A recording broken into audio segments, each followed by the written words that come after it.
നമസ്കാരം, പ്രവാസി മലയാളിയിലേക്ക് സ്വാഗതം. നമ്മളിൽ പലർക്കും വിമാനത്തിൽ യാത്ര ചെയ്യുമ്പോഴോ വിമാനത്താവളത്തിൽ എത്തുമ്പോഴോ പല ദുരനുഭവങ്ങളും ഉണ്ടായിട്ടുണ്ടാകും. എന്നാൽ പലപ്പോഴും പലതും പുറത്തറിയുന്നില്ല എന്നതാണ് മെയിൻ പ്രശ്നം. ഈ അടുത്ത കാലത്തായി പല വിധത്തിലുള്ള അനുഭവങ്ങളാണ് യാത്രക്കാർ അനുഭവിച്ചു കൊണ്ടിരുന്നത്. ഇത്തരത്തിൽ പങ്കുവച്ചുകൊണ്ട് നിരവധി പേർ രംഗത്തെത്തിയിട്ടുമുണ്ട്. കൊറോണ വ്യാപനത്തെ തുടർന്നുള്ള വിമാനയാത്രകൾ ഏറെ ദുഷ്കരമായി തീർന്നിരുന്നു എന്നത് നാം തിരിച്ചറിഞ്ഞത് ഇത്തരത്തിലുള്ള അനുഭവങ്ങളിലൂടെയായിരുന്നു. എന്നാൽ പലപ്പോഴും പലർക്കും നേരിടേണ്ടി വന്ന പല അനുഭവങ്ങൾക്കും ഉത്തരവാദിത്തം ഏറ്റെടുക്കാനോ അല്ലെങ്കിൽ അത് പരിഹരിക്കാനോ വിമാന കമ്പനികൾ തയ്യാറായിട്ടില്ല എന്നതും എടുത്തു പറയേണ്ടതാണ്. എന്തുകൊണ്ട് അവർ തയ്യാറാകുന്നില്ല? പറയാം. അതിനുമുമ്പേ ഞാനൊരു വാർത്ത പറഞ്ഞുകൊള്ളട്ടെ. അതെ, ഇത് ഒരു യാത്രക്കാരന് സംഭവിച്ചതാണ്. ഇത്തരത്തിൽ അനാസ്ഥ കാണിക്കുന്ന അധികൃതർക്ക് പണി കൊടുക്കാൻ അവസാനം നമ്മുടെ ഒരു എഞ്ചിനീയർ തന്നെ വേണ്ടി വന്നു എന്ന് പറയാം. വിമാനത്താവളത്തിൽ നിന്ന് ഒരു ലഗേജ് നഷ്ടമായി. തന്റെ സ്വന്തം ലഗേജ് നഷ്ടപ്പെട്ടതിനെ തുടർന്ന് വിമാനത്താവള അധികൃതരെ നിരന്തരം വിളിച്ച് അന്വേഷിക്കുകയുണ്ടായി.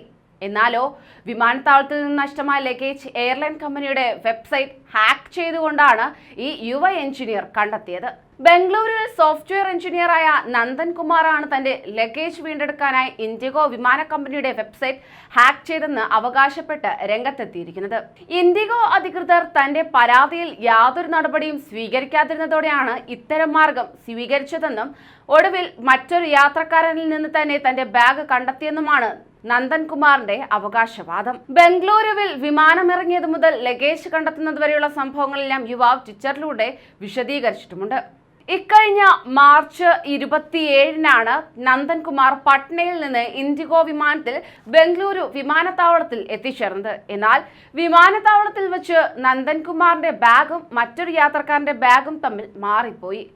ഒരേ രൂപസാദൃശ്യമുള്ള ബാഗുകളായതിനാൽ തന്നെ ഇരുവരും ബാഗുകൾ മാറിയെടുക്കുകയായിരുന്നു. ലഗേജ് മാറിയെന്ന് മനസ്സിലായതോടെ വീട്ടിലെത്തിയ നന്ദൻകുമാർ കസ്റ്റമർ കെയർ ടീമിനെ വിളിച്ച് പരാതിയും അറിയിച്ചു. എന്നാലോ മണിക്കൂറുകൾ കഴിഞ്ഞിട്ടും പരാതിയിൽ യാതൊരുവിധ നടപടിയും ഉണ്ടായിട്ടില്ല. ഇത് സ്വീകരിക്കാൻ തയ്യാറായുമില്ല. ഇതേ തുടർന്നാണ് നന്ദൻകുമാർ വിമാന കമ്പനിയുടെ വെബ്സൈറ്റ് തന്നെ ഹാക്ക് ചെയ്യാൻ മുതിർന്നത്. എന്തായാലും ഹാക്ക് ചെയ്ത് പണി കിട്ടിയത് വിമാന കമ്പനിക്ക് തന്നെ.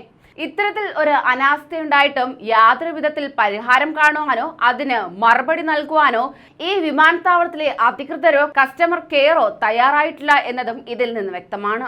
ഓർക്കുക, നമ്മിൽ പലർക്കും ഇത്തരം അനുഭവങ്ങൾ ഉണ്ടായേക്കാം. എന്നാൽ നാം എന്താണ് ചെയ്യുക? ഇത്തരത്തിൽ പിറകെ നടന്ന് അന്വേഷിക്കുക മാത്രമല്ലാതെ മറ്റൊന്നും ചെയ്യാൻ നമുക്ക് കഴിഞ്ഞിരുന്നില്ല.